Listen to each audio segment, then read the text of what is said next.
At this point, we reached one of our goals, which is to find out where we need to write the new return address. However, the next question is, what should the next return address be?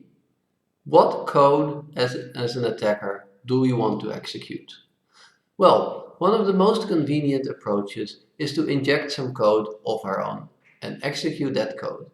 And what could be better than having some code that executes a shell? Because the shell allows us to do basically anything with the system that is possible within the current privilege level. So let's write some code to start the shell. Now, assume that we found the vulnerability to override the return address, and we found an input to trigger the vulnerability.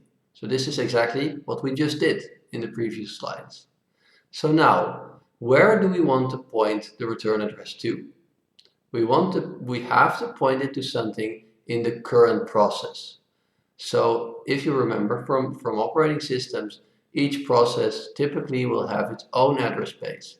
And one address in one process does not refer to the same data in another process. So, how are we going to achieve this? First, we could use some code that's already in the program, or second, we could inject some new code into the program. So, let's see how we can inject code into the program. So, x86 CPUs, as is also the case for most others, do not distinguish between code and data.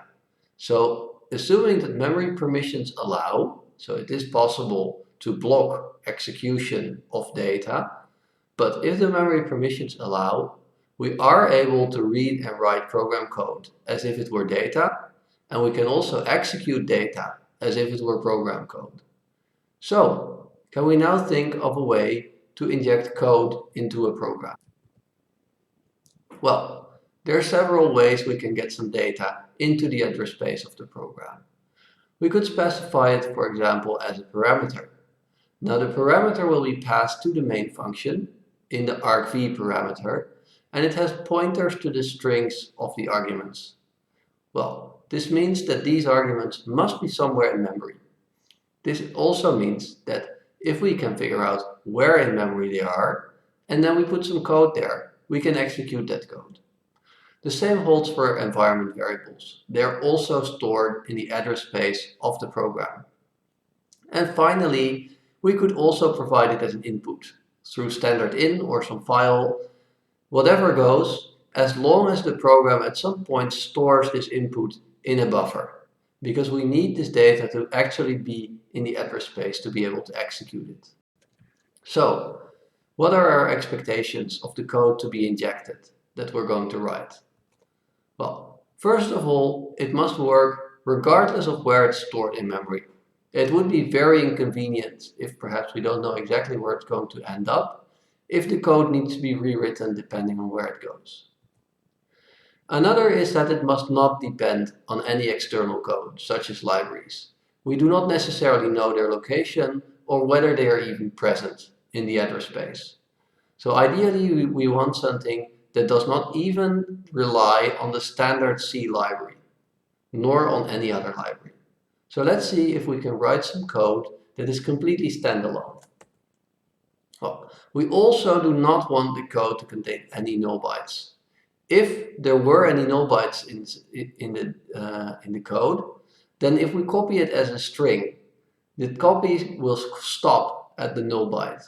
So for example, if we pass it as a parameter, we cannot pass any data past the null byte. Same holds for an environment variable. And even if we pass it as input, so in this case, it might be viable to at least get the null byte in the program. But even then, we have an issue, because if the vulnerability uses string copy, and we somehow need to copy this code as well, then at that point, we will still lose some data. So it might be possible to execute code with a null byte in it, but it's much fewer circumstances where we can use such code. So let's avoid any null bytes in the code. And also, we must actually achieve our goal. That is, do something that gives the attacker control of the system. As I already suggested, a great option would be to start a shell. because a shell allows you pretty much all the control over the system you might want, without having to determine in advance what exactly you want to achieve on the system. So let's start a shell under these constraints. Now, to be able to start a program, that is not something user code can do. Only the kernel can start a program, right? So we simply do not have the privilege to change the data structures that need to be changed to start a new program. So we have to tell the kernel to do this for us. And we need to use a system call to achieve that. So a system call is a special instruction that switches to the kernel, and based on the parameters, which are stored mostly in the registers, but to some extent can also be in memory, the kernel will perform the task we request. And afterwards, the kernel returns to our program. Right? This is what we want to achieve, and we want to achieve it without any external libraries. So we can't have the standard C library perform the system calls for us. We must do it ourselves. So let's see if we can figure out how to do that. In the previous lecture on simple attacks, we already discussed how to start a new program. We would use fork, and then in the child process, use the execve system call, which loads a new program inside this new process. In this case, to start the shell, we don't need that. We don't really care about the old process, so we can instead replace it with our new shell. This is also more convenient because it means that the program will also not interfere with the input going to the shell and the output coming from it. So let's use the execve system call to start a shell inside the process that we hijacked. Now, we want to call execve with the following arguments. The first is the name of the program to be started. So this should be a path to the shell. The second must be an array of strings terminated by a null pointer. And of course, all the strings are also terminated by null bytes.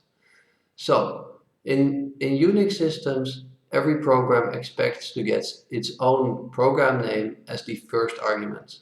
So to start the shell, we want to specify as parameters first the name of the shell, and then we don't need to add anything else, because we're not going to do anything special with the shell.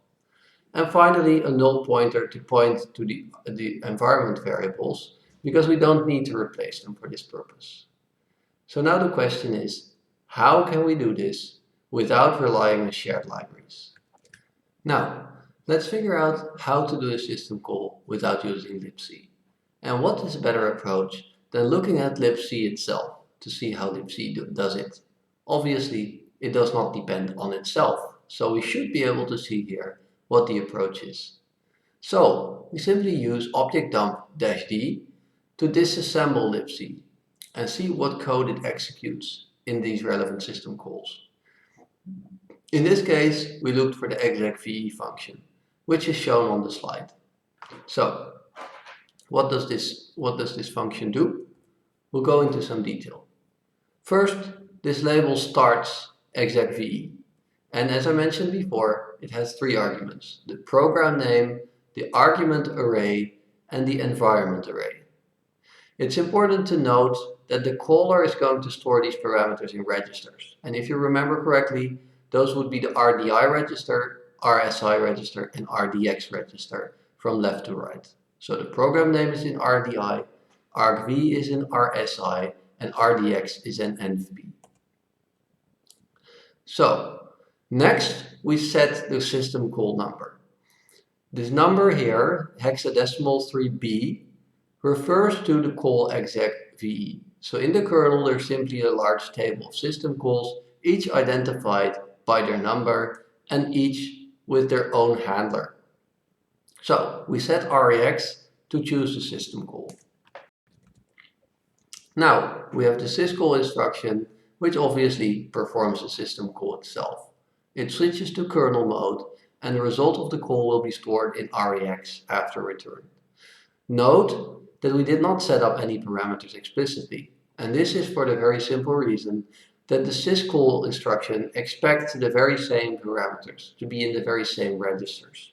So we don't need to set up anything about RDI, RSI, and RDX.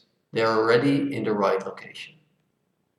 Next, we see a comparison as well as a conditional jump. What happens here is that we verify whether the call succeeded.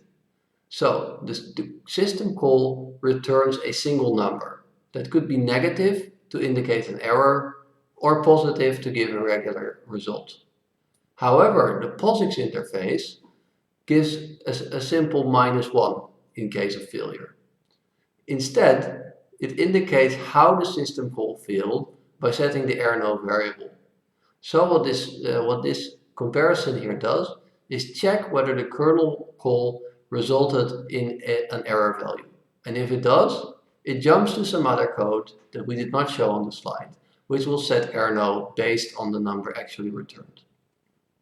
And finally, the function returns to the caller. REX still contains the function result, which was received directly from the kernel in the system call. Well, now we know everything we need to know to be able to write the shellcode. Let's line up the requirements once again before we write the actual code. First, we need the string /bin/sh somewhere in memory. We're going to pass it as a parameter to the system call to start the right program. We also need an array in memory that contains a pointer to the string as well as a null pointer. This will be our argv argument. Then we also need a pointer to the string in RDI. So this pointer to the string will be used as the program name in the execve call. We need a pointer to the array in RSI, which will be argv. And we need a null pointer in RDX. So we're not going to specify a new environment. It will simply be inherited, so we don't bother to put anything there. And then we need to put the system call number in the REX register. So this is what we end up with. Please take a moment to take a good look at this code and see if you can understand what is happening here before I reveal all the comments showing how this code works. So here is the explanation of the shellcode. Let's go through it line by line. First, .data is a directive for the assembler to tell it to make this a variable. So this data section is normally used for global variables that are initialized with a value. And our shellcode will be equivalent in that sense. Next, we need to tell the linker about the name using .global shellcode. So this tells the linker that there is a symbol called shellcode and that we can link to it so that we can use it from other program code. In particular, so that we can use it from a separate C file. Next, we have the actual label itself, shellcode colon, which is used as the symbol that we'll use to refer to it from the C code. Then, the lia instruction is going to load the program name. So we set string header and between parentheses %rip. If you remember from the assembly lecture, this creates a relative reference.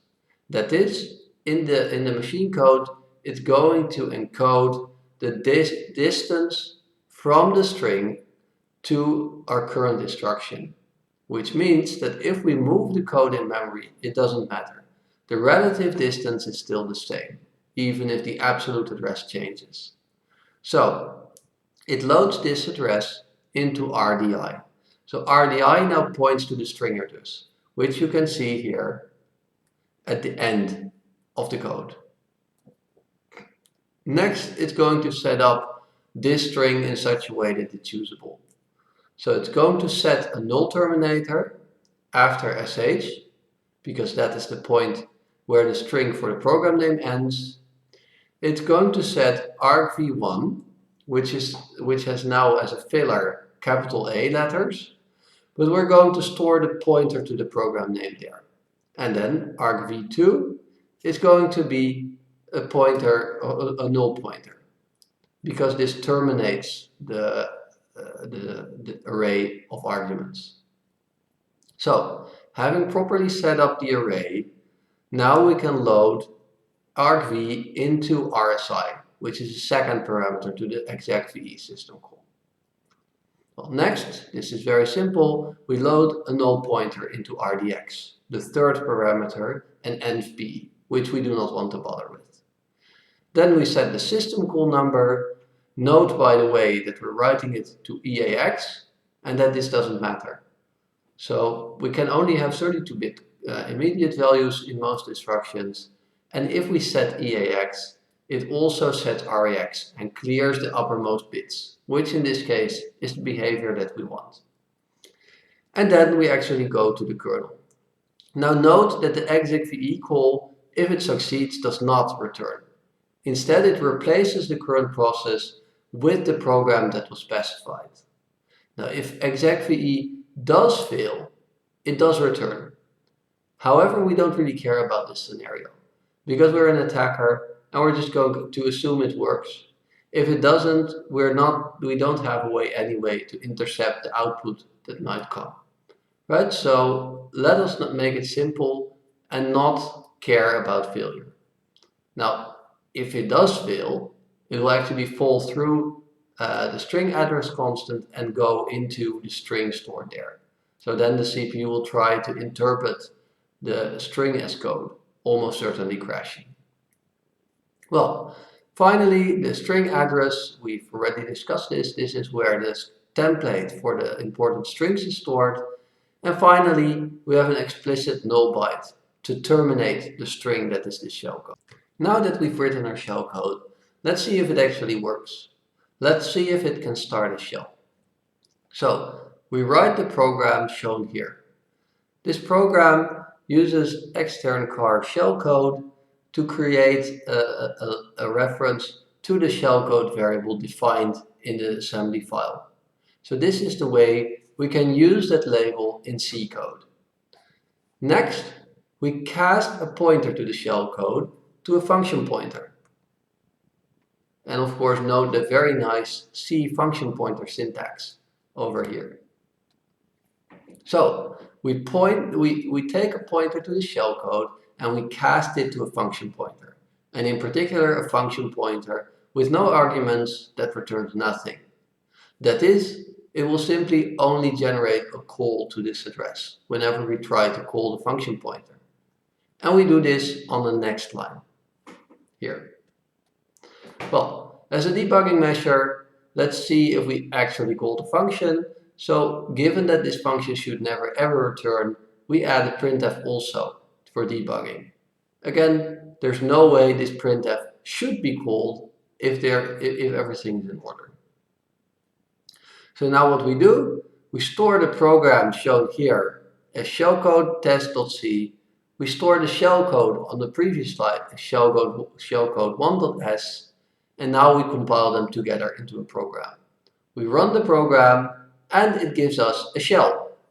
This shows that the shellcode actually does work. However, even though the shellcode works, in the sense that it creates a shell, it doesn't satisfy all our requirements. In particular, try to think of what is wrong with this shellcode, thinking back about the requirements. So, what is wrong? What is wrong is the fact that there are still null bytes in here, which will terminate the shellcode if we provide it as a string in any way. Let's look for the null bytes and try to see if we can get rid of them. First of all, there is a bunch of explicit null bytes. So these are all constants that are 0, and they result in null bytes stored in the machine code. So we want to get rid of these. But these are not the only ones. There are some others that are more hidden. This, along with this value, 0x3b, is actually 4 bytes, 3 of which are also 0. So this instruction also encodes zeros in the machine code, which we do not want, because it will terminate the string. Finally, this one is the best hidden. I mentioned before, the offset in a memory address is 32-bit. And in case of an RIP relative reference, it can only be 32 bits. It's not possible to be just 8 bits. There's always the full 32 bits. So the offset that we have here, compared to the RIP, is only hexadecimal 22. So this means if we're going to expand this to a 32-bit number, there's again 0 bytes in there, which is not acceptable. We need to find a way to fix this and get rid of all the 0 bytes if we want to use this shellcode for real code injections. Here is the final shellcode. So this shellcode actually works. It contains no 0 bytes, it can be injected as a string, and if you manage to execute it, it will start a shell. What did we change? Well, first of all, we got rid of the explicit zeros. So we added an instruction XOR EAX, EAX, and it clears EAX and also REX for that reason, without any explicit zeros, because anything XORed with itself will become 0. Then, everywhere we use REX, or parts of REX, where we need an explicit 0 byte. So, this way we avoided those explicit zeros. Now, the other one, the system call number, is also avoided like this. We now use movb rather than movl. And in this case, we already cleared the other bytes in the REX register. So even though movb doesn't clear the bytes, we know they are already 0. So we know the right system call number is going to end up in REX. Now finally, the most difficult one is the memory reference. So the string address, again, contained 0 bytes. What can we do to get rid of the 0 bytes? We think back about the 2's complement. Because a negative offset would be a good way to avoid the 0 bytes. And this is exactly what we do. So we now put the string address before the code, which means that the offset to the string address from the instruction pointer is now negative. However, we also have to make sure we jump over the string to prevent us from trying to execute it, which is obviously not a good idea. So now we managed to have a full shellcode that should be working and not contain any 0 bytes. In the assignments, you will definitely be using this shellcode. Of course, you're free to write your own, but there's not really any reason to, unless there are special requirements based on the code itself.